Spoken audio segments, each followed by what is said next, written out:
అక్కడ నలుడు అరణ్య మార్గంలో అలా ప్రయాణం చేస్తున్నాడు. ఆయన అలా వెడుతూనే ఉన్నాడు అడవిలో. ఎందుకని? ఆయనకి బయటపడడం ఇష్టం లేదు అసలు. దేనికి బయటికి రావాలి? భార్యన వదిలిపెట్టేశాడు. ఎవరి దగ్గరికి వెళ్ళి ఏం అడుగుతాడు? ఒకనాడు ధరణీ మండలాన్ని శాసించిన చక్రవర్తి ఎవరి దగ్గరికి వెళ్ళి ఏం అడుగుతాడు? కాబట్టి ఆయన ప్రశ్నకి జవాబు లేదు. దమయంతి బాధకి ఒక చిన్న వెలుతురు రేఖ ఒకటి దొరికింది. ఆ వెలుతురు రేఖ దమయంతికి దొరికితే సరిపోతుందా? నలుడు దగ్గరయ్యే మార్గం దొరకాలి. ఇప్పుడు మునివాక్యం నిజమవ్వాలి అంటే దమయంతి ఒక్కత్తి ఎదురు చూస్తూ కూర్చుంటే సరిపోతుందా? నలుడు ఆమెకి భర్త అయ్యే అవకాశం, రాజయ్యే అవకాశం దొరకాలా? అంటే ఇప్పుడు మునివాక్యం ఏమవ్వాలి?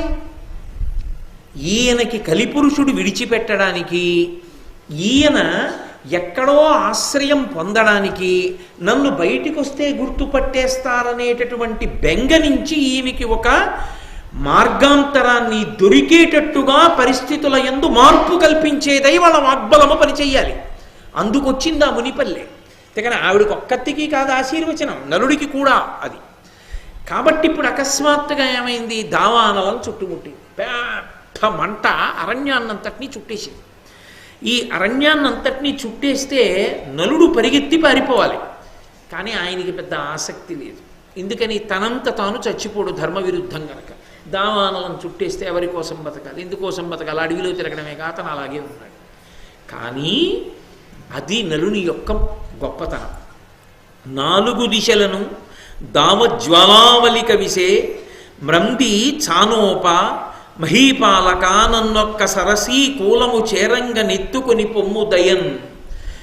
ఓ మహీపాల, మహారాజా నన్ను రక్షించు రక్షించు అని కేకలు వినపడ్డాయి. ఆ కేకలు ఎక్కడి నుంచి వినపడుతున్నాయో అక్కడికి ఆ మంటలోకి ఒక్క దూకాడు. చూస్తే పాము ఒకటి చుట్టలు చుట్టుకుని ఆ మంటల మధ్యలో కాలిపోవడానికి సిద్ధపడుతూ ఎటూ తప్పుకోలేక పడగలు విప్పి అటు ఇటు కొట్టుకుంటోంది. నలమహారాజును చూడగానే పాము అంది, వచ్చావా? గబగబా నన్ను ఎత్తుకో. ఇంత పెద్ద పావుని ఎలా ఎత్తుకుంటాననుకుంటున్నావా? నీవు చేత్తో ఇలా 2 చేతులతో పట్టుకోవడానికి వీలైనంత చిన్న పావునైపోతాను. నాగకుమారుణ్ణి, నన్ను ఇక్కడి నుంచి క్షోభపడిపోయాను ఈ సెగకి. నన్ను వెంటనే తీసుకెళ్ళి ఏదైనా సరోవరం చెంతన దింపంది. ఆయన వెంటనే ఆ పావుని 2 చేతులతో పట్టుకుని మంటల మించి దూకి ఓ సరోవరం దగ్గరికి వెళ్ళి కింద పెట్టబోతున్నాడు. ఆ పావంది, నన్ను కింద పెట్టకు. ఒక్క 10 అడుగులు లెక్క పెట్టి 10వ అడుగు దాటగానే కింద పెట్టాడు. ఆయన 10 అడుగులు లెక్క పెట్టుకుంటూ ముందుకెళ్ళి 10వ అడుగు వేసి ఆ పావుని కింద పెడుతున్నాడు. అదొక్కసారి పెద్దదై ఆయన్ని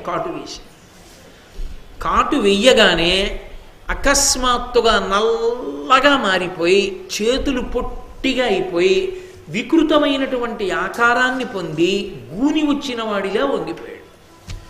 వంగిపోతే ఆ పావుంది ఆయన కర్కోటకుడు. ఆయన అన్నాడు, నేను నీకు కావాలనే ఇటువంటి రూపాన్ని కల్పించాను, నేను నీకు అపకారం చేశానని అనుకోకు. నువ్వు నీ రూపంతో ఉన్నంతకాలం నువ్వెవరిని ఆశ్రయించలేవు, గుర్తుపడతారని. ఈ రూపంతో నిన్ను ఎవ్వరూ గుర్తుపట్టరు. నీ రూపం మారిందేమో, నీ మేధా సంపత్తి అలాగే ఉంటుంది. మేధా సంపత్తికి దోషం రాదు, కానీ నీ రూపం మారిపోయింది. ఇప్పుడు నువ్వు ఏ రాజు దగ్గరికైనా వెళ్ళచ్చు, నీకు అభ్యంతరం రాదు, సరికదా? పిశాచములు రాక్షసులు నిన్ను ఆవహించలేరు, బాధ పెట్టలేరు. నీకు శత్రుభీతి ఉండదు. నా విషం నీ శరీరంలో ఉన్నంత కాలం నిన్ను శత్రువులు బాధ పెట్టరు. యుద్ధం జరిగితే నీకే విజయం సంప్రాప్తమవుతుంది. నా విషం నీ శరీరంలోకి ఎక్కిన కారణంగానే నువ్వు భార్యా సమాగమాన్ని పొందుతావు, పూర్వరాజ్యాన్ని పొందుతావు. నీకు మళ్ళీ ఎప్పుడు నీ యథారూపం కావాలనుకుంటున్నావో అప్పుడు నన్ను స్మరిస్తే ఒక దివ్యమైన వస్త్రం ఒకటి వస్తుంది. ఆ వస్త్రాన్ని నీ మీద కప్పుకో, నువ్వు మళ్ళీ నలుడివైపోతావు.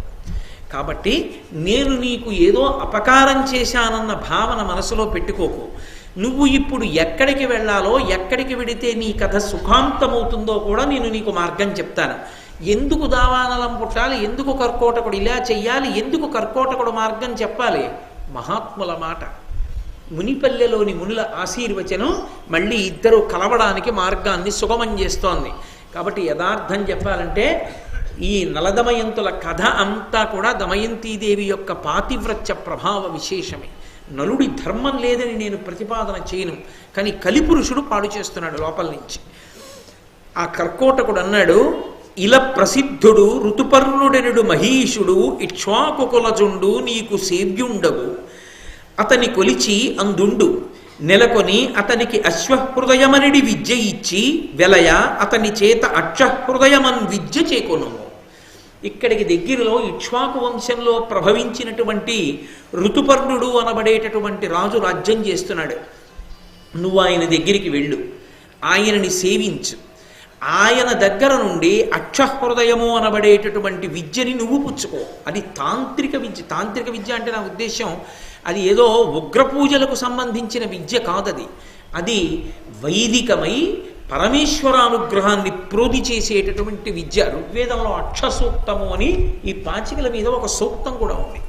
కాబట్టి అది వైదిక మార్గంలో ఆ దేవతానుగ్రహాన్ని పొందేటటువంటి ప్రక్రియ. శకునిలా ఏదో పాశాధిష్టాత్రి అనుగ్రహాన్ని పొంది ఆ పాచికలని వశం చేసుకున్న విద్య కాదది. అందుకే అక్ష విద్య ఎవరి చేతిలో ఉంటుందో వాళ్ళ దగ్గర శకుని వంటి వారి పాచికలు పారవు. కాబట్టి అందుకు చెప్తున్నాడు మహానుభావుడు అశ్వఘోషుడు. ఈ కథంతా చెప్పుకొస్తున్నాడు బృహదాశ్వుడు. కాబట్టి ఆయన అన్నాడు, నువ్వు ఆ ఋతుపర్ణుడి దగ్గరికి వెళ్ళి సేవించు. అక్కడికి వెళ్ళి సేవించి ఆయన దగ్గర అక్షహృదయం అన్న విద్య పుచ్చుకో. నీ దగ్గర ఒక విద్య ఉంది. ఏమిటది? నీ దగ్గర ఉన్నది అశ్వహృదయం. అంటే గుర్రాల్ని ఎలా లొంగ తీసుకోవాలో నీకు తెలుసు. ఈ విద్య ఆయన దగ్గర ఉన్న విద్య నువ్వు పుచ్చుకో. శుభం భూయాత్, నీకు శుభం జరుగుతుంది, వెళ్ళు అని ఆ కర్కోటకుడు అదృశ్యమైపోయాడు. వెంటనే ఈ నలుడు ఇప్పుడు ఎవరు తనని గుర్తుపడతారన్న భయం లేదు కాబట్టి ఋతుపర్ణుడి దగ్గరికి వెళ్ళాడు.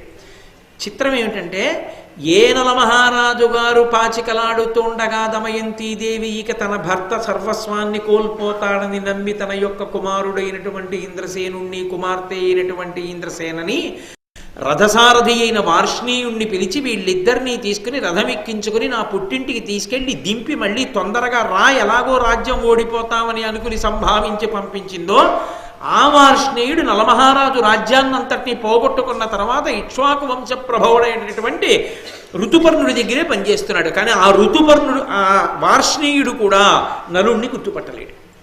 కాబట్టి ధైర్యంగా వెళ్ళగలడు నలుడు. కాబట్టి ఇప్పుడు ఋతుపర్ణుడి దగ్గరికి వెళ్ళన్నాడు, నేను ఎంత పెంకి గుర్రాన్ని లొంగదీయగలను, గొప్ప శిల్ప విద్య వచ్చు, అది కాక నాకు గొప్ప వంట చెయ్యడం వచ్చు అన్నాడు. నిజానికి చాలా గొప్పగా వంట చెయ్యగలరు అనిపించుకున్న వాళ్ళు ప్రపంచంలో పురుషులే. నలభీమ పాకం అంటారు, బాగా వంట చెయ్యగలిగిన వాళ్ళు వాళ్ళే. నేనేమి ఎవరిని చిన్నబుచ్చి నేను మాట్లాడను. అసలు నా ఉద్దేశ్యం, నా హృదయం అది కానీ కాదు. ఒక సత్యాన్ని మాట్లాడడం, ఒక పౌరాణికమైన విషయాన్ని ప్రతిపాదించడం వరకే నా హృదయం. అంతేగాని ఆయన ఏదో ధర్మం చెప్తాడు అని చెప్పి వినడానికి పరిగెత్తుకొచ్చిన వాళ్ళందరినీ చిన్నబుచ్చి మాట్లాడితే నాకు ఏమిటి కలిసి వస్తుంది? అసలు దోషభూయిష్టం అటువంటి కళ మాట్లాడకూడదు. నేను ఒక సత్యాన్ని చెప్పడానికి ఆ మాట అన్నాను అంతే. అలా అయితే ఇంకొక మాట కూడా అనొచ్చు, అసలు వాళ్ళ యందు కూడా ఆ వంట చెయ్యగలిగిన శక్తినిచ్చి 10 మందికి అన్నం పెట్టే తల్లి అన్నపూర్ణ ఆడదే. కాబట్టి అలా చూడకూడదు. ఒక పౌరాణిక సత్యాన్ని పౌరాణిక సత్యంగా అర్థం చేసుకోవాలంటే అది ఏదో ఒకళ్ళని తక్కువ చేయడం, ఒకళ్ళని ఎక్కువ చేయడం కింద భావన చేయకూడదు. కాబట్టి నలభీమ పాకం అంటారు. ఆ వంట చేయడానికి నలుడు భీముడు అంతటి గొప్పవాళ్ళు. కాబట్టి నలుడు అన్నాడు, నేను బాగా వంట చేసి పెట్టగలను, కాబట్టి మహారాజా నన్ను మీ సేవలో వినియోగించుకోండి అన్నాడు. మహారాజు గారు ఆయన్ని తన సేవలో వినియోగించుకున్నాడు. ఇంతటి మహారాజు భయద కోదండ ఖడ్గముల్ పట్టు వీరుడు గరిటెయు క్రోవియు పట్టెనేయుడు విపుల కేసరినక్కట పిల్లి చేసే అధమ విధమున ఇట్టిదే విధికృతము. ఆయన పెంకి గుర్రాల్ని లొంగదీసి రాజుగారికి ఇస్తున్నాడు. రాజుగారికి వాళ్ళకి వంట చేసి పెడుతున్నాడు అందరికీ. ఇలా కాలం గడిచిపోతూ ఉండగా ఒకానొక సమయంలో ఒక రోజు రాత్రి పడుకున్నాడు. ఆ రోజు రాత్రి అప్పటి నుంచి ప్రతిరోజు దమయంతీదేవి జ్ఞాపకానికి వస్తోంది. ఎందుకని? ఇప్పుడు ఒక చిన్న ఆశ, తను బ్రతుకుతున్నాడు, చచ్చిపోవలసినంత అవసరం లేదని బ్రతుకు మీద ఆశ పుట్టింది. బ్రతుకు మీద ఆశ పుట్టగానే తన బ్రతుకుకే తాత్పర్యమైన దమయంతీదేవి గుర్తొచ్చి అన్నాడు, వ్యభరాజగమన నీవెందుల కరిగితివి, అచ్చురుకుచభార ఎందున్నదానవు అబల ఎవ్వరి చేత అడవులలో పట్టుబడి అశనాపేక్షబరచుచున్న ఉగ్రం మృగంబుల ఉదరంబులోనున్నదానవే నీ తల్లిదండ్రులొద్ద ధృతి నున్నదానవే దేశాంతరంబులనున్నదానవే అంచు ఉదిత మదనహతి విమోహితాత్ముడై హృదయేశ్వరి తలచి రాత్రులెల్లా తాపమునకు నిద్రలేక వంది నిట్టూర్పులూర్చుచు నుండే నకులుడు శోకముత్కటముగా. ఆయన రాత్రులందు ఏదో పగలంతా పనిలో ఉంటాడు, రాత్రులందు పడుకుంటే దమయంతీదేవి జ్ఞాపకానికి వచ్చినటువంటి వాడై ఆమెని స్మరించి ఏడుస్తున్నాడు. యభరాజగమన, ఓ ఏనుగు వంటి నడక కలిగినటువంటి దానా, ఎక్కడున్నావు, ఎలా ఉన్నావు, ఏ క్రూర మృగాలకు ఆహారం అయిపోయి వాటి కడుపులో చేరిపోయావా, మీ తండ్రి గారి ఇల్లు చేరుకున్నావా, ఎక్కడున్నదానవో కదా అంటే ఆయనకి ప్రీతి లేనివాడు కాడు, కలిపురుషుడు ఆయన చేత ఆ పని చేయించాడు. ఎక్కడున్నావో అని ఏడుస్తూ ఆమెని తలుచుకుంటూ రాత్రి పడుకుని ఎవ్వరూ లేరు కదా అని ఈ పద్యం పైకి చదివాడు. ఈ పద్యం పైకి చదివితే అక్కడే జీవనుడు అనబడేటటువంటి ఇతనితో పాటే పనిచేసేటటువంటి రాజుగారి ఇంకొక సేవకుడు ఉన్నాడు. వాడు చాలా ఆశ్చర్యపోయాడు.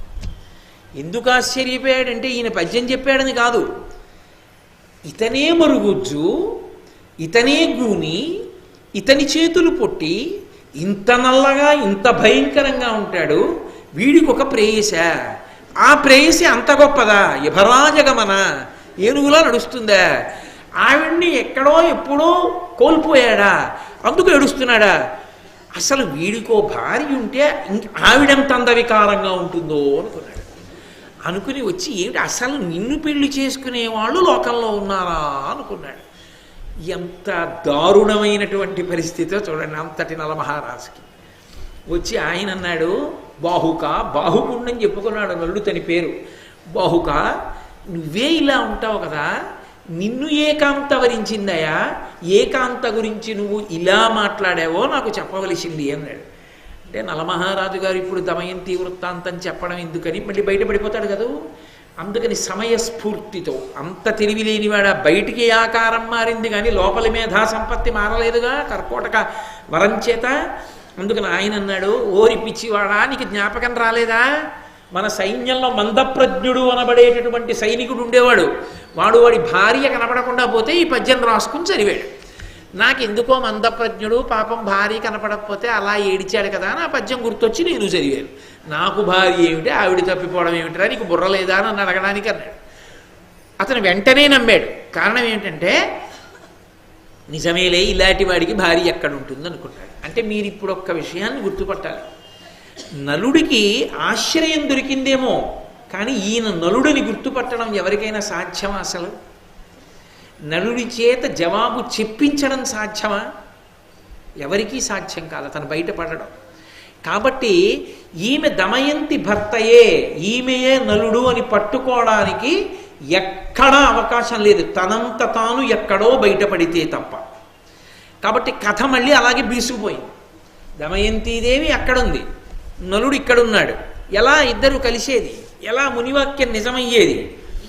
సరే, ఇలా కొంతకాలం నడుస్తోంది. ఇలా నడుస్తూ ఉండగా అక్కడ విదర్భ దేశానికి చెందినటువంటి రాజు భీముడు దమయంతీదేవి తండ్రికి తెలిసింది, జూదంలో నా కూతురు అల్లుడు అన్నీ కోల్పోయి అరణ్యవాసానికి వెళ్ళిపోయారట, ఇక మళ్ళీ నా కూతురు అల్లుడు జాడలేదు, మీరు ఎలా అయినా వెళ్ళి నా కూతురు అల్లుడు ఎక్కడుంటారో కనిపెట్టి రండి అని కొంతమంది బ్రాహ్మణుల్ని పిలిచి వాళ్ళకి సంభావన ఇచ్చి వాళ్ళందరినీ కూడా అన్ని రాజ్యములను చూసి రమ్మని పంపించాడు. వాళ్ళు ఈ భూమండలంలో ఉన్నటువంటి రాజ్యములను, నగరములను, గ్రామములను శోధిస్తూ అన్ని చోట్లకి వెళుతున్నారు.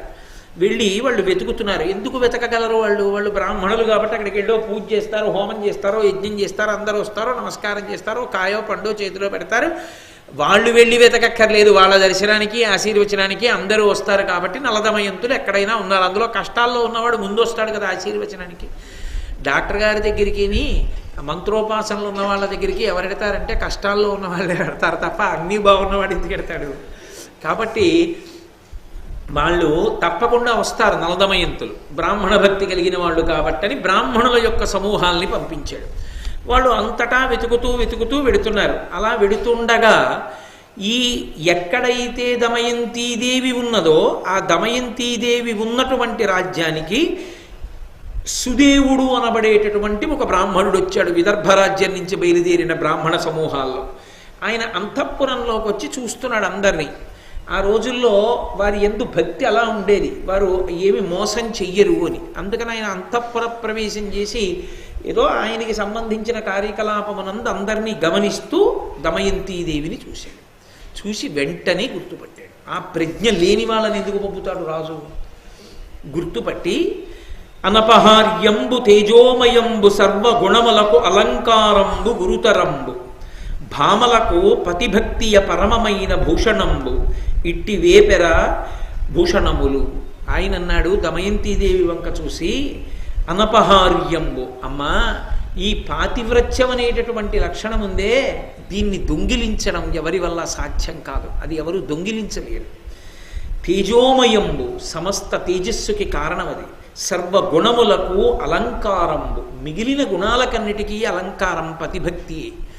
తల్లి, నీ పతిభక్తి ఏమిటో నాకు తెలుసు. నువ్వు దమయంతీదేవివి, నిన్ను గుర్తుపట్టాను నేను. నువ్వు అమ్మా ఇక్కడున్నావా? నీ తండ్రి భీమరాజు గారు, నీ తల్లి, నీ బిడ్డలు మీ ఇద్దరి కోసం బెంగ పెట్టుకున్నారమ్మా, నువ్వు బయలుదేరి రావలసింది అని దమయంతీదేవితో మాట్లాడుతున్నాడు. రాజమాత వింది. అరెరే, నా దగ్గర సైరంధ్రిగా చేరినప్పుడు అన్యులతో మాట్లాడనంది, బ్రాహ్మణులతో మాట్లాడతానంది. ఏ కష్టం వచ్చిందో ఇతను మాట్లాడుతున్నాడో ఆమె మాట్లాడటం లేదని పరుగు పరుగున వచ్చింది రాజమాత. వచ్చి ఎవరు ఈమె, ఏం పలకరిస్తున్నావు, ఏం మాట్లాడుతున్నావు అని అడిగింది. అంటే ఆయన అన్నాడు, అమ్మా ఈమె దమయంతీదేవి, ఈమె నలమహారాజు గారి యొక్క భార్య, భీముని యొక్క కూతురు, విదర్భదేశ బ్రాహ్మణుణ్ణి, ఈమె కోసమే వచ్చానమ్మా అన్నాడు. అంటే ఎలా గుర్తుపట్టావని అడిగింది ఆవిడ. నేను గుర్తుపట్టడానికి కారణం ఈమె రెండు కనుబొమల మధ్యలో బ్రహ్మదేవుడి చేత పెట్టబడినటువంటి ఒక అత్యద్భుతమైన తేజోవంతమైన పుట్టుమచ్చ ఉంది, దాని మీద బొట్టు పెట్టుకుంటుంది. కాబట్టి అది బాగా ఎరుక కలిగిన వాళ్ళు, చిన్నతనం నుంచి ఆమెని చూసిన వాళ్ళకి తప్ప తెలియదు. చిన్నపిల్లగా ఉన్నప్పటి నుంచి చూసిన వాడిని కాబట్టి నాకు తెలుసు. పరమ తేజోవంతమైన సహజమైనటువంటి బొట్టు ఉంది ఆవిడికి. కాబట్టి నేను దమయంతి అని గుర్తించాను అన్నారు. సరే ముఖం కడుక్కుని రా ఒకసారి అంది రాజమాత. ఆ ముఖ ప్రక్షాళనం చేస్తే సహజంగా తనంత తాను తేజోవంతమైనటువంటి బొట్టు కనుబొమల మధ్య ప్రకాశించింది. చంద్రమతీదేవి యొక్క మాంగళ్యం ఇతరులకు ఎలా కనపడదో ఒక్క హరిశ్చంద్రుడికి తప్ప ఆమె యొక్క తేజోవంతమైనటువంటి భ్రూమధ్యమునందున్నటువంటి ఆ బొట్టు స్థానం ఒక్క ఆయన సుదేవుడు మాత్రమే తెలుసుకోగలిగాడు. తెలుసుకుంటే అప్పుడు ఆ రాజమాత అంది, అమ్మా నేను మీ అమ్మ దశార్ణరాజు పుత్రికలం, మేమిద్దరం అక్క చెల్లెళ్ళం.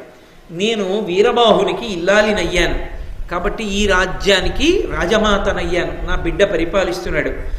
అమ్మా నువ్వు నా సోదరి బిడ్డవా అంటే నాకు కూతురువే అంది. ఇది ఆనాడు ఆమెని చూస్తే ఏదో అనుబంధం కలుగుతోంది, తీసుకురమ్మని దాసితో చెప్పిందే.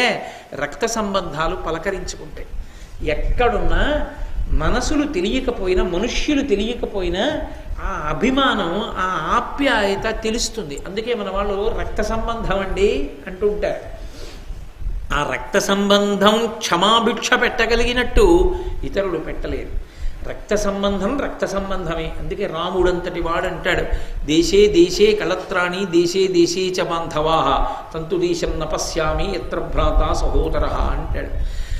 ఎక్కడికి వెళ్ళినా భార్య దొరుకుతుందేమో, వేరొక స్త్రీ భార్య కావచ్చేమో ఒక భార్య పడిపోతే. కానీ అది ఆ మాటని నేను ఏదో ఆయన శాస్త్రానికి అంటే వేరొకరు స్థానంలోకి వెళ్ళవచ్చు అని అన్నాడు. కానీ రాముడు ఏకపత్ని వ్రతుడు, అది కాదు ఆయన ఉద్దేశ్యం. తోబుట్టువుల గొప్పతనాన్ని చెప్పడం. కాబట్టి భార్య దొరుకుతుందేమో, భార్య వైపు బంధువులు కూడా దొరుకుతారు, స్నేహితులు దొరుకుతారు ఎక్కడికి వెళ్ళినా. కానీ ఇక దొరకని వాళ్ళు అంటూ ఉంటే తోడ పుట్టిన వాళ్ళు ఒక్కళ్ళే. తల్లికి తండ్రికి ఈ జన్మలో ఎవరం కలిసి పుట్టామో వాళ్ళ మధ్యనే ఇక నా సొంత అన్నదమ్ముడు అక్క చెల్లెళ్ళు అని చెప్పుకోగలిగిన అనుబంధం. అటువంటి అనుబంధం యొక్క విలువ పవిత్రత తెలుసుకోలేనటువంటి చౌకబారు మనస్తత్వం ఉన్న వాళ్ళని ఆ పరమేశ్వరుడు ఒక్కడే బాగు చేయాలంటే. కాబట్టి అది రక్త సంబంధం. అంటే అది ఎన్ని తప్పుల్ని క్షమిస్తుంది. మా అన్నయ్య పోనిద్దరు, మా తమ్ముడు పోనివ్వండి, క్షమించేస్తాడు. ఆ రక్త సంబంధానికి ఉన్నటువంటి గొప్పతనం అది దాన్ని అలా ఆకర్షిస్తుంది. కాబట్టి నా కూతురు అమ్మ, నీకు విదర్భరాజ్యం ఒకటి ఇదొకటి కాదు. తల్లి, నా దగ్గర సైరంధ్రిగా ఉన్నావా, కొన్నాళ్ళుండి ఇక్కడే. అమ్మ, ఎంత నీది రెండూ పుట్టిళ్ళే అయినా నీ దగ్గర ఉండడంలో నాకు బాధ లేకపోయినా నేను విదర్భ దేశానికి వెళ్ళిపోవడానికి కారణం ఒక్కటి ఉంది. ఒకటి, నా బిడ్డల్ని చూసుకోవాలని మనసు పరితపించిపోతాను. రెండు, బాగా కష్టం వచ్చినప్పుడు అందులో భర్తకి కూడా దూరం అయితే బావురుమని మా అమ్మ ఒళ్ళో తలపెట్టుకుని ఏడవాలి. అమ్మ అమ్మే కదూ, అందుకే అంత కష్టం వస్తే అమ్మ దగ్గరికే పంపిస్తారు. ఏ కష్టం అంటే తనకి అనుభవం లేక అది చాలా ఎంత ఇబ్బందికరమో అంటే అమ్మ దగ్గరే ఉంచుతారు. ఆ అమ్మకే తెలుసు ఆ సేద తీర్చడం. గర్భిణి అయిన ఆడపిల్లని పుట్టినింటికి పంపించడానికి కారణం అదే. ఆ అమ్మ దగ్గర ఉంటే చాలు ఆడపిల్లకి అంత అనునయం, అంత సంతోషం. అమ్మా అని పిలిచి ఎంత సేద తీరిపోతుందో. అమ్మ అమ్మే లోకంలో, అందుకని మా అమ్మ దగ్గరికి వెడతానమ్మా అని నమస్కారం చేసి ఆవిడ అనుగ్రహాన్ని ఆశీర్వచనాన్ని తీసుకుని బ్రాహ్మణుడు సునందునితో కలిసి ఆమె విదర్భ రాజ్యానికి వెళ్ళిపోయింది. వెళ్ళిపోయినా ఆమె మాత్రం ఆనాడు నలమహారాజు గారు తన కట్టుకున్నటువంటి బట్టలో సగం చింపి తీసుకోగా మిగిలినటువంటి వస్త్రఖండాన్నే కట్టుకుని ఆ ఒంటికి పట్టినటువంటి మట్టితోటే ఆమె పడుకుంటూ కడుపు నిండా అన్నం తినకుండా నలమహారాజు గురించే ఆమె నిరంతరము స్మరిస్తూ ఆమె కోరి తెచ్చుకున్న కష్టంతో మహాపాతివ్రత్యంతో నలుని యొక్క దర్శనమును అపేక్షించి ఉంది. ఇంటికి వెళ్ళింది, చాలా కాలం అయింది పుట్టినింటికి. భర్త కనపడే మార్గం ఏమిటి? వెతికితే కనపట్టలేదు. అది ఆవిడ గొప్పతనం. ఇంతమంది వెతికారు, తను కనపడింది, నలుడు కనపడలేదు. ఇంత దీనమైన స్థితిలో తనున్నా కనిపెట్టగలిగిన వాళ్ళు నలుడిని ఎందుకు కనిపెట్టలేకపోయారు? అంటే నలుడు కనిపెట్టడానికి వీలు లేని స్థితిలో ఉండి ఉంటాడు. కాబట్టి ఇప్పుడు నలుడు మన మాంసనేత్రానికి దొరకడు. నలుడు తనంత తాను దొరకాలి, దానికి ఒక ఉపాయం దొరకాలి. అది ఆవిడ గొప్పతనం. అంత దుఃఖంలో అంత పదునుగా ఆలోచించింది ఆవిడ. ఆలోచించి వాళ్ళ అమ్మగారిని నాన్నగారిని పిలిచి, నాకు ఒక ఆలోచన వచ్చింది, మీరు దీన్ని అమలు చెయ్యండి. ఏం చెయ్యమంటా ఉన్నారు? బ్రాహ్మణ సమూహాల్ని అన్ని రాజ్యాలకి పంపండి. ప్రతి సభలో ప్రతి ఊళ్ళో వాళ్ళు నిలబడి ఒక మాట చెప్తారు. వాళ్ళు మాట్లాడినప్పుడు ఎవరైనా తిరిగి మాట్లాడితే వెంటనే ఇక్కడికి తీసుకురమ్మని. లేదు, అద్దె చురుక్కుమనే మాట మాట్లాడుతుంది, అది నలుడే జవాబు చెప్తాడు దానికి. ఇప్పుడు బాహ్యంలో నలుడుగా దొరకని వాడు లోపల నలుడు దొరికిపోతాడు. తీసుకురండి. రానని మొరాయిస్తే గుర్తుపట్టి రండి, ఎక్కడ ఉంటాడో మనమే పెడదాం.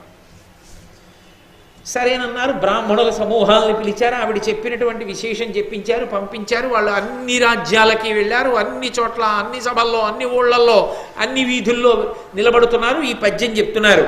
నిత్య సత్యుండవు నీ సతి వంచించి దాని వస్త్రార్థంబు తరిగి నీకు పరిధానముగా చేసి పాడియే పోవంగా భార్య భర్తవ్యనావరకు ధర్మమది మిథ్యయ్య నీ యందు నీకిట్టి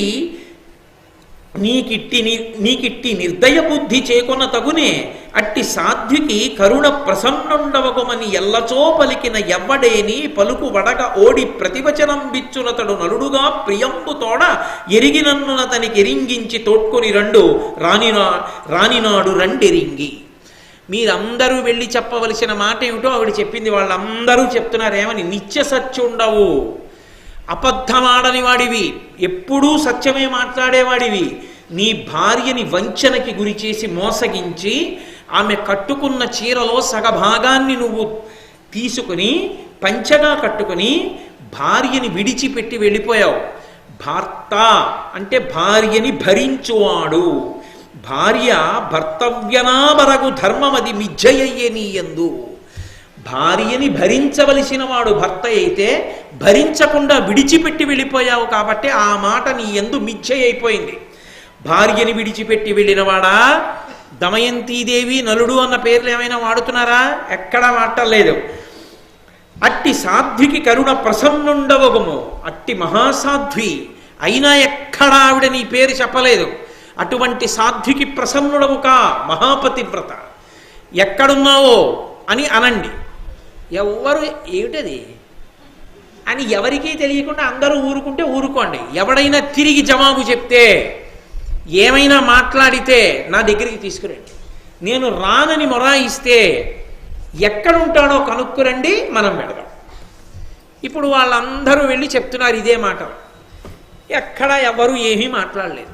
కానీ ఇక్ష్వాకు వంశంలో పుట్టినటువంటి ఋతుపర్ణ మహారాజు గారు పరిపాలిస్తున్నటువంటి రాజ్యానికి వెళ్ళినటువంటి ఒక బ్రాహ్మణుడు పర్ణాదుడు అని పేరు కలిగినటువంటి వాడు సభలో ఈ మాట చెప్పాడు. చెబితే బాహుకుడి వేషంలో ఉన్న నలుడు విన్నాడు. విని జవాబు చెప్పకుండా ఎలా ఊరుకోగలడు? తన మీద ఆరోపణ చెయ్యబడింది. తను తప్పు, భార్య సరి అయిన పదంలో ఉంది అంటున్నారు. తను మోసగించాడంటున్నారు. తను మోసగించలేదు, ఆమె సుఖపడాలని వెళ్ళిపోయాడు. అయినా అది అధర్మమే, కానీ తను వెళ్ళింది మాత్రం సుఖపడాలని ఆ మాట పడలేడు నలుడు. కాబట్టి గబుక్కున మాట్లాడాడు బాహుకుడు. ఇది దమయంతీదేవి యొక్క తెలివితేట. ఆయన అన్నాడు, పురుషునందు దోష పుంజంబు కలిగిన ఎరిగి ఎద సహించుని నీ భార్య, పురుషునందభీష్ట భోగంబు దేహాంతరంబునందు ధర్మరతియుపడయు. ఒకవేళ భర్త యందు నిజంగా ఏదైనా దోషమే ఉంటే ఆ దోషాన్ని 10 మందికి చెప్పకుండా సహించినదెవరో ఆమె భార్య. అటువంటి భార్య ఇహలోకమునందు తప్పకుండా భర్తతో కలిసి భోగాన్ని అనుభవిస్తుంది. కాదు, వచ్చే జన్మలో కూడా ఆమెకి ధర్మమునందు అనురక్తి కలుగుతుంది అన్నాడు. ఆయన ఎంత గుంభనంగా ఆయన మాట్లాడాడో చూడండి. అంటే తను తప్పు చేశానన్న మాటని మాత్రం ఒప్పుకోలేదు. భర్త నిజంగా తప్పే చేస్తే అది ఆ దోషాన్ని కడుపులో పెట్టుకున్నది పతివ్రత. దాని చేత ఇహమునందు పరమునందు ఉత్తర జన్మల యందు ఆమె రక్షింపబడుతుంది అన్నాడు. అంటే తప్పుగా అర్థం చేసుకుంది. అన్నది కడుపులో ఉండలేక ఇలా మాట్లాడి గబగబా వెళ్ళిపోయాడు. గబగా వెళ్ళిపోగానే ఆయన కనుక్కోలేడు. అమాయకుడు వచ్చినవాడు ఆ పర్ణాదుడు కనుక్కున్నాడు, ఎవరా మాట్లాడిన వ్యక్తి? బాహుకుడు. ఏం చేస్తుంటాడు? ఏదో గుర్రాలని లొంగదీస్తూ ఉంటాడు, శిల్పకళా చాతుర్యం ఉన్నవాడు, వంటలు చేసి పెడుతుంటాడు ఋతుపర్ణ మహారాజుకి. కాబట్టి గబగబా వెళ్ళాడు. మళ్ళీ అమ్మా ఒక్కడు మాట్లాడాడు, ఇంకేం మాట్లాడలేదు, ఇలా మాట్లాడాడమ్మా, ఏం చేయమంటావు అన్నాడు. అంటే దమయంతీదేవి అంది, బాహుకుడన్న పేరుతో ఉన్నాడంటున్నావు, పొట్టి చేతులతో ఉన్నాడంటున్నావు, గూనితో ఉన్నాడంటున్నావు, నల్లగా ఉన్నాడంటున్నావు, కానీ జవాబు చెప్పాడు. ఖచ్చితంగా ఈ జవాబు నలమహారాజు గారిదే అయి ఉండాలి.